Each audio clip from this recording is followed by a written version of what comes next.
Hi all, welcome to Arush ಇಂಚು YouTube channel. ನಾನಿವತ್ತು ಕೊಬ್ಬರಿ ಚಟ್ನಿ ಪುಡಿ ಹೇಗೆ ಮಾಡೋದು ಅಂತ ಹೇಳ್ಕೊಡ್ತಾ ಇದ್ದೀನಿ. ಬೇಗನೆ ಮಾಡ್ಕೊಳ್ಳುವಂಥ ಚಟ್ನಿ ಪುಡಿ. ಒಂದು ಸರಿ ಮಾಡಿದ್ರೆ ಒಂದು ವಾರ ತನಕ ಇಟ್ಕೋಬೋದು. ಈ ಚಟ್ನಿನ ಎಷ್ಟು ದಿನ ಬೇಕಾದ್ರೂ ಇಟ್ಕೋಬೋದು. ಈಗ ನಾನು ಇದಕ್ಕೆ ಏನೇನು ಬೇಕು ಅಂತ ಡಿಸ್ಕ್ರಿಪ್ಷನಲ್ಲಿ ಹಾಕಿರ್ತೀನಿ.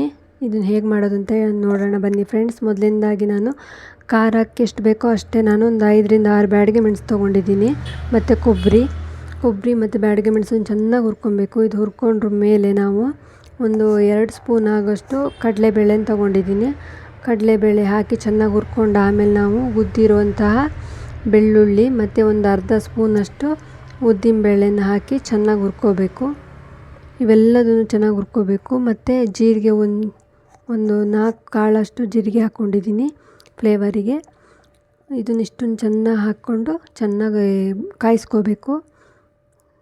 ಈಗ ಕಾದಿದೆ. ಇದನ್ನು ತಣ್ಣಗಾಗಿಬಿಟ್ಟು ಈಗ ನಾನು ಒಂದು ಜಾರಿಗೆ ಶಿಫ್ಟ್ ಮಾಡ್ಕೊತಾ ಇದ್ದೀನಿ. ಹುಣಸೆಹಣ್ಣು ಮತ್ತು ರುಚಿಗೆ ತಕ್ಕಷ್ಟು ಉಪ್ಪು ಹಾಕ್ಕೋಬೇಕು. ನಾನು ಇಲ್ಲಿ ಹರಳುಪ್ಪು ತೊಗೊಂಡಿದ್ದೀನಿ, ಉಪ್ಪು ಹಾಕ್ಕೊಂಡಿದ್ದೀನಿ. ಈಗ ನೋಡಿ ಈ ಥರ ನುಣ್ಣಗೆ ಪುಡಿ ಮಾಡ್ಕೊಂಡಿದ್ದೀನಿ. ಇದನ್ನು ನಾವು ಬೇಕಾದ್ರೆ ಒಂದು ವಾರದ ತನಕ ಇಟ್ಕೋಬೋದು.